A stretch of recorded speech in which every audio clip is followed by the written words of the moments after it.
отпразнуваме Денят на жената 8 март и настъпващата пролет.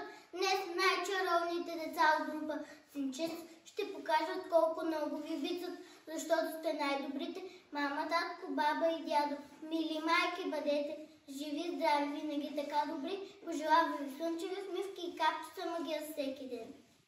Скъпи майки, гости, грижи, тревоги, забравете, на програмата подготвена за вас се насладете.